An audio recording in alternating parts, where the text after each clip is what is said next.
Bon, mesdames et messieurs, on commence tout de suite notre sujet débat pour cette émission. Comme on l'a déjà dit, on va parler de la bataille de Badr. C'est durant le mois de Ramadan qu'a eu lieu cette bataille, l'une des plus importantes batailles de l'islam, que le Coran évoque sous le nom de jour du discernement ou bien Yawm al-Furqan. Il s'agit bien entendu de cette bataille de Badr qui a eu lieu en fait le 17e jour du Ramadan de la deuxième année de l'Hégire. Donc, on va parler avec plus de détails de cette bataille avec Dr Ismail Hamed, l'historien Dr Ismail Hamed. Bonjour. Bonjour. Bonjour Dr Ismaël. Alors on avait parlé d'une bataille, c'est vrai que c'est une bataille militaire, mais c'est surtout une bataille spirituelle et un fait marquant du fait du petit nombre ou du nombre très très réduit des combattants musulmans contre les non-musulmans. On va en parler. Mais juste, voilà, depuis tout à l'heure, on dit que c'est une bataille qui s'est déroulée dans la deuxième année donc, de l'Hégire, Al-Hegra, où l'immigration du prophète de Quraysh, de la Mecque vers Yathrib, Médine, qui est Oui. l'actuelle Médine. Oui. Et alors, la deuxième année Hégire, donc dans le calendrier grégorien, c'est quelle année si C'est à peu près 623. C'est 623. Donc voilà. Ouais. Donc ça s'est passé le 17e jour du mois de Ramadan Oui. de l'an 623. Bon, Ouais. d'abord, pourquoi elle a eu lieu cette bataille? Bien sûr, au début, je vous félicite pour le Ramadan et je félicite bien sûr tous les musulmans dans tout le pays du monde pour ce mois sacré. Et, bien sûr, pour ces jours-là, c'est un jour particulier dans l'histoire de l'islam. Bien sûr, la bataille, moi pour la bataille, comme tu as déjà dit, c'est pas une bataille militaire, donc c'est une bataille spirituelle qui a témoigné beaucoup de miracles qui arrivent et tout ça. Mais il faut dire, c'est très important de savoir, toute la vie du prophète Mahomet, c'était 63 ans. Le message commence à 40 ans. Donc après le message, on a 23 ans, c'était la durée ou la période de message. La période de message s'est divisée en deux parties principales. La partie de la Mecque qui durait 13 ans, okay, jusqu'à l'émigration. Donc après l'émigration, l'Hijra, à la Médine, ça dure à peu près 10 ans. Donc, pendant le 13 ans de la durée ou la période mékite de la Mecque, et jusqu'aussi 12 ans après l'émigration, c'est 15 ans. Donc 15 ans, pendant cette période-là, on imagine la torture, on imagine la persécution des musulmans, on imagine beaucoup de choses qui étaient arrivées pour les musulmans. Et l'injustice, beaucoup de choses. Et pour ça, même pendant la troisième année de message, le prophète Mahomet, après beaucoup de persécutions et tortures de mécréants de Quraysh, le prophète, alors, il a ordonné les musulmans de partir en Abyssinie. Al-Habasha, c'est bien sûr pour ces... L'Abyssinie qui est l'actuelle Éthiopie, tout ça. Oui, c'est l'Éthiopie actuelle. Donc c'est pour se protéger là-bas parce qu'il y a là-bas un roi juste. Donc c'est lui qui ne trompe pas aucune personne. Et même après 2 ans, encore l'autre émigration, c'était là-bas. Donc ça continue la persécution et tout ça. Donc le prophète Mahomet, donc, il était obligé de partir de la Mecque. Même si la Mecque, c'était la patrie du prophète Mahomet, mais alors elle était obligée. Donc aussi, même l'idée de la patrie, ça existe dans l'islam aussi. C'est très important pour ceux qui parlent que l'islam, alors ne connaît pas de la patrie, ne connaît pas de tout ça. Non, le prophète, il a dit au mec, alors tu es là, le tyran le plus proche de mon cœur. Ok? Et je ne suis pas obligé de t'abandonner ou de te quitter, je ne te quitte pas. Je reste là-bas à la Mecque. Mais il était obligé. Donc toujours, le sens de la patrie, c'est très important.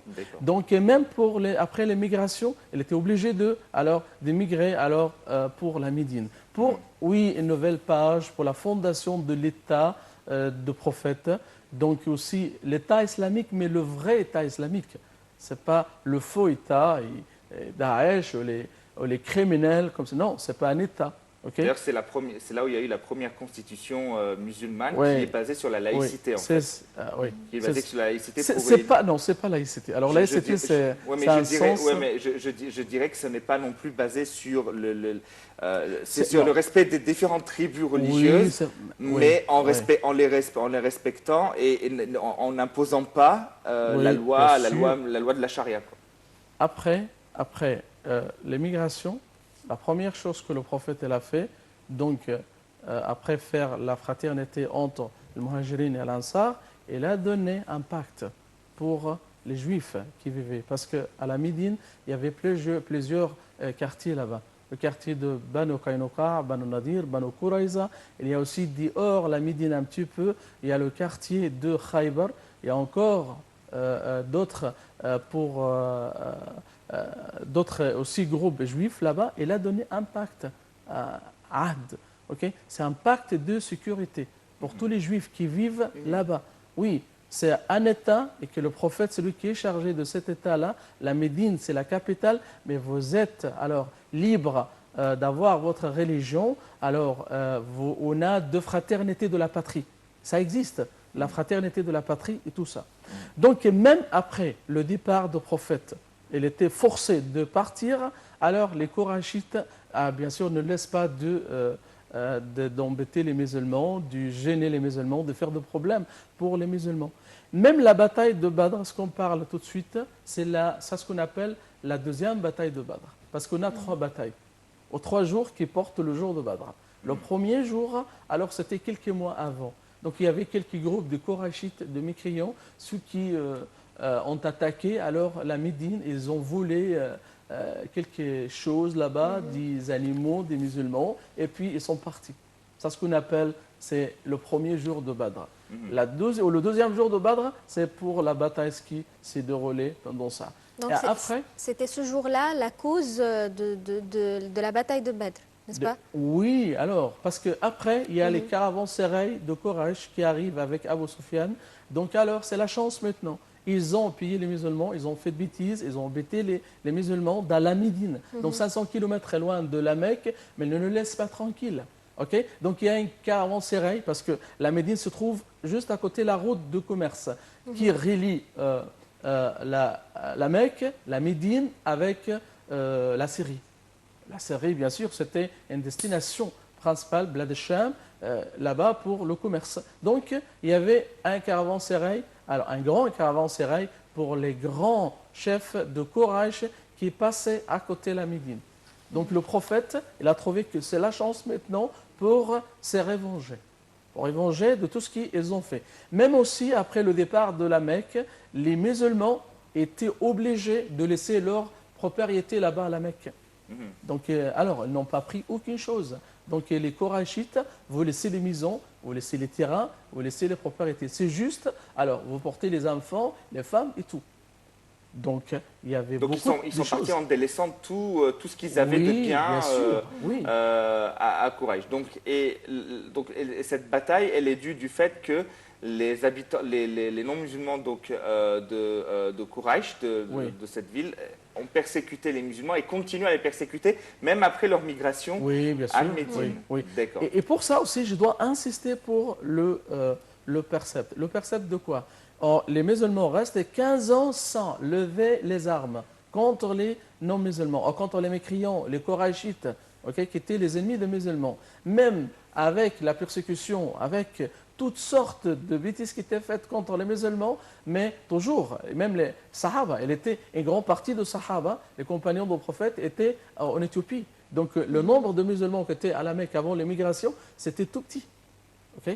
Et pour ça, après l'émigration, c'est pas de grand nombre. Et le grand nombre de Sahaba, de compagnons, alors c'était parti de l'Abyssinie. Bien sûr, on connaît bien ceux qui viennent aussi de retard après, parce que la route, la mer et tout ça, pendant la période, les moyens de transport, c'était très difficile. Et même le groupe qui était avec Ja'far ibn Abi Talib, qui arrive pendant le 7e année, ou la 7e année après l'émigration. C'était dans le jour de Khaybar. Il arrive là-bas, donc tu imagines, c'est 7 ans après l'émigration, et aussi les compagnons ne peuvent pas arriver à la Médine que alors 6-7 ans après. Donc on imagine la dureté de la vie.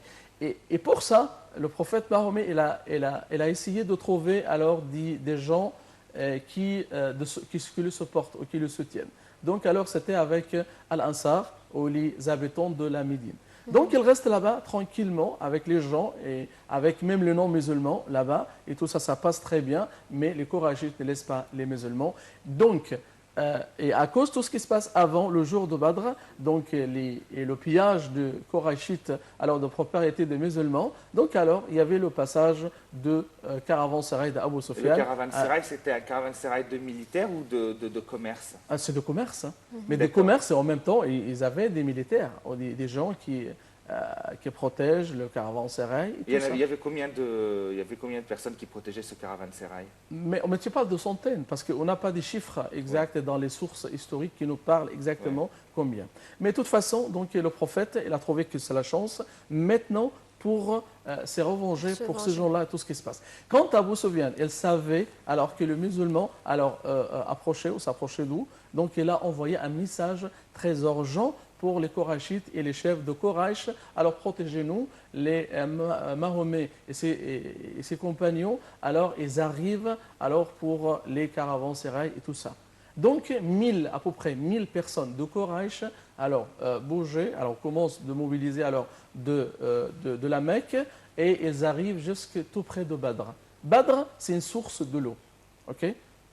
Et même la zone à côté, c'est la source de Badr et qui appartenait alors à une tribu arabe qui s'appelle Juhayna. Et là-bas, c'était bien sûr le terrain de Juhayna et tout ça. Et elle reste stable juste à côté de la source de l'eau. Donc, Abu Sufyan, il était un homme très sage, un homme très fort pour ça. Donc, il a changé la route pour ne pas passer juste à côté des musulmans. Donc il a doublé, comme on imagine là. Il a doublé la route pour aller dans une autre route plus loin de musulmans. Donc il a échappé de musulmans et ça passe l'affaire.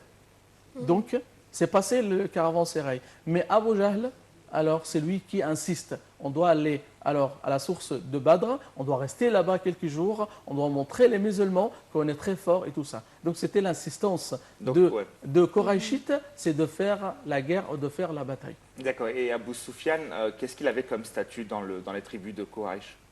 Lui? Oui. Ah, il était un grand chef. C'était un grand chef. Oui. Mais voilà, donc lui, il a préféré plutôt la voie pacifique et de contourner les musulmans. Est-ce que le prophète et ses guerriers allaient les poursuivre s'ils avaient changé de route? Non, non, non. Non, non, c'est parti et c'est fini pour les musulmans. On reste, ok, ça va.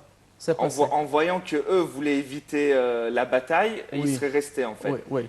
Et c'est finalement en voyant que les autres chefs de tribu, à l'instar de, vous dites, Abu Ghahl. Voilà, Abu Ghahl, etc., à l'instar d'Abu Oui, Ghahl. c'est lui qui insiste de rester là-bas parce que Badr, c'est auprès de la Médine. Donc, c'est-à-dire, c'était une menace directe pour les musulmans, qu'il y a une armée militaire d'à peu près 1000 personnes qui bougent tout près de la Médine. Qu'est-ce qui se passe pour les musulmans? Donc, alors, le prophète il a ramassé à peu près 313 personnes, ok, pour aller alors savoir qu'est-ce qui se passe et tout ça. Donc il a trouvé qu'il y a une intention alors avec les Korachites, ok, le mécréant, c'est de faire la guerre. Alors, il faut faire la guerre. Donc quand ils arrivent à 500 km de la Mecque, tout près de la Médine, qu'est-ce qu'on fait alors?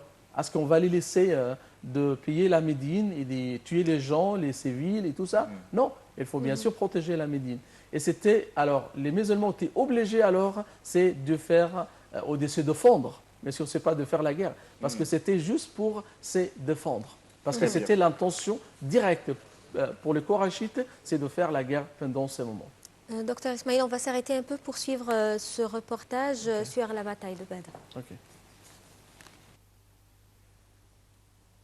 Durant le mois du Ramadan qu'eut lieu l'une des batailles les plus importantes de l'islam que le Coran évoque sous l'appellation du jour du discernement ou Yawm al-Furqan. Il s'agit bien entendu de la bataille de Badr, qui eut lieu le 17e jour du Ramadan de l'an 2 de l'Hégire. Allah a manifesté en ce jour son soutien et son aide de façon miraculeuse aux croyants. Une poignée de 313 musulmans a mis en déroute une armée 3 fois plus nombreuse et beaucoup mieux équipée qu'elle. Le récit de cette bataille historique Tout commence lorsque le prophète Mohammed sallallahu alayhi wa sallam apprend qu'Abu Sufyan, l'un des chefs mécois, qui deviendra musulman quelques 6 années plus tard, est de retour de Syrie avec une caravane chargée de biens et de marchandises. Le prophète Mohammed sallallahu alayhi wa sallam décide de l'intercepter avec un double objectif. D'un côté, il s'agit d'une mesure de représailles envers les Mécois qui avaient fait main basse sur toutes les richesses des Muhajirines ou les émigrés. D'un autre côté, il s'agit de porter atteinte au pouvoir économique et donc la puissance militaire des Mécois qui faisait peser un risque permanent sur les musulmans.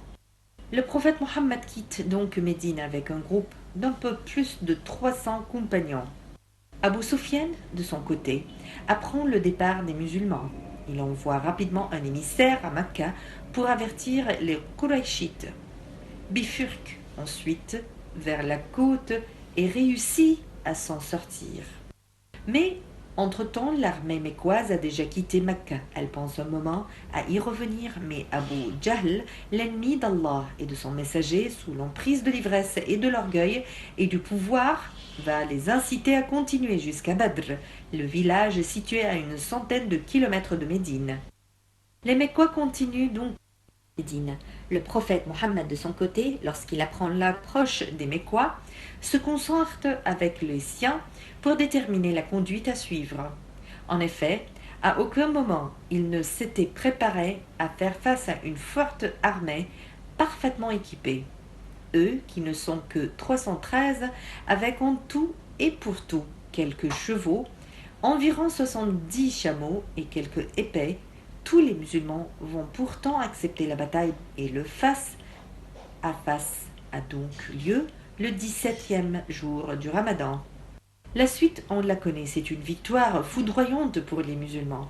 14 des plus grands chefs païens de Mecca vont être tués, parmi lesquels le pharaon de cette Oumma, ou Abu Jahl. 70 ennemis vont également être faits prisonniers. Les effets positifs de cette victoire historique seront énormes et ne se limiteront pas à la seule époque de la révélation. À vrai dire, chaque musulman doit reconnaissance envers Allah pour celle-ci. En effet, elle a été un facteur non négligeable pour la présence de l'imam et de l'islam sur cette terre jusqu'à ce jour, comme on peut le comprendre en méditant sur les termes de l'invocation qu'avait adressé Allah, le prophète Mohammed, la nuit précédente de la bataille. Ô Allah, réalise pour moi et accorde-moi ce que tu m'as promis. Ô Allah, si tu fais périr ce groupe de musulmans, tu ne seras plus adoré sur terre. Le fait que cette victoire mémorable ait eu lieu précisément durant le Ramadan constitue une indication supplémentaire de la valeur et de l'importance de ce mois. إذ أنتم بالعدوة الدنيا وهم بالعدوة القصوى والركب أسفل منكم ولو تواعدتم لاختلفتم في الميعاد ولكن ليقضي الله أمرا أمرا كان مفعولا ليهلك من هلك عن بينة ويحيى من حي عن بينة وإن الله لسميع عليم.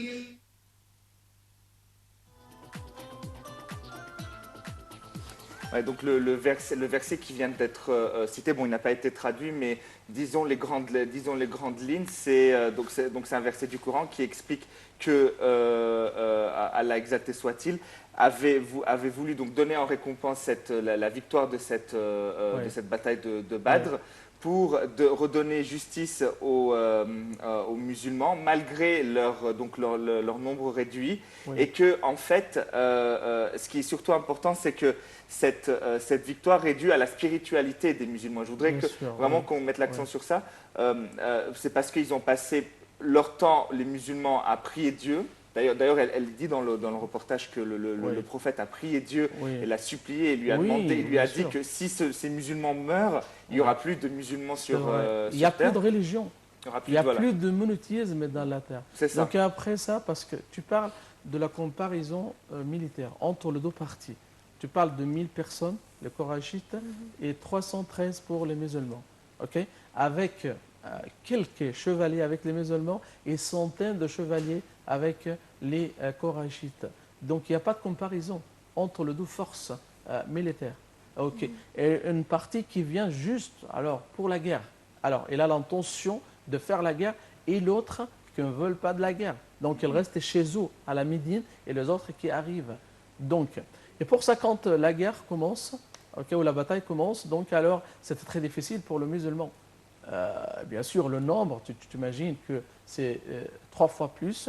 Donc aussi, ils étaient bien occupés, les Korachites. Donc ça commence pour le prophète de trouver qu'il y a un problème dans la bataille. Donc il a beaucoup alors suppliqué Allah, il a beaucoup faire beaucoup de prières pour Allah, comme tu as déjà dit. Donc avec l'aide des anges. C'est ça le point décisif pour la bataille de Badr, pour la victoire. Que Dieu il a envoyé alors des anges, c'est avec de foulards blancs, c'est avec des chevaux blancs, ceux qui soutenaient les musulmans pendant la guerre. Et ça, bien sûr, c'était un grand miracle pour les musulmans, parce que pour cette bataille-là, s'il y a une défaite pour les musulmans, c'est fini l'islam. C'est fini. Il n'y a plus d'un État. C'est juste des quelques... c'est juste le début et tout ça, oui, du vivant et tout ça. Et le prophète n'était pas très stable là-bas. Les Juifs regardent l'affaire. Et les Juifs, ils étaient beaucoup plus que les musulmans qui vivaient là-bas. Tu parles de plusieurs, tu parles de 5 quartiers, grands quartiers des Juifs qui étaient là-bas. Donc les Juifs, ils attendent la chance. Donc tu imagines que les Juifs, dans un côté, avec les Korachites, avec l'autre côté, et les autres tribus arabes qui n'aimaient pas l'islam ou qui ne soutenaient pas le prophète.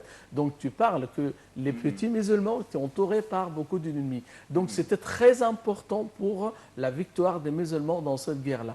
Parce que c'est cette bataille. S'il y a cette bataille, s'il y a une défaite, c'est-à-dire c'est la fin de l'islam. Et comme ça. Et c'est ce qui arrive après la victoire, que les Korachites ont trouvé que c'était une grande honte pour eux après la défaite de Korachi. Donc il faut alors revenger de ça pour un autre jour. C'était le jour de Uhud, c'est un an après. Mais docteur Ismail, ce n'était pas seulement la spiritualité et les anges qui ont aidé à la victoire des musulmans. Il y avait bien sûr une stratégie militaire, n'est-ce pas? Mais bien sûr, oui, oui. Et comment est-ce que le prophète a préparé cette stratégie? Est-ce qu'il était le chef militaire autoritaire? Est-ce qu'il était dictateur? Est-ce qu'il a préparé tout seul, ou bien il a consulté ses compagnons? Oui, bien sûr, il y a une situation très importante, très connue dans les sources historiques, parce qu'avant l'arrivée des Korachites vers la source de l'eau, alors le prophète il était un petit peu loin de la source de l'eau. Il y avait un compagnon qui demandait au prophète Mahomet: « Au prophète, on est très loin de la source de l'eau. Et si les Korachites arrivent tout près de la source de l'eau, ça fait un problème pour nous. Donc c'est eux qui contrôlent de l'eau, et comme ça, en même temps, nous, on va souffrir, parce qu'on aura de manque de l'eau. Et donc c'est eux qui contrôlent l'affaire et tout ça. » Donc il a demandé au prophète: « Est-ce que de rester ici, ça c'est un ordre d'Allah, ou c'est quelque chose de notre vie qu'on peut discuter tout ça? » Il a dit: « Non, on peut discuter, c'est la guerre, et donnez-moi. » Donc il lui a dit, le compagnon, que c'est mieux pour nous stratégiquement se déplacer d'ici pour être tout près de la source de l'eau avant l'arrivée de Korachites, pour contrôler de l'eau, et en même temps on les laisse sans de l'eau.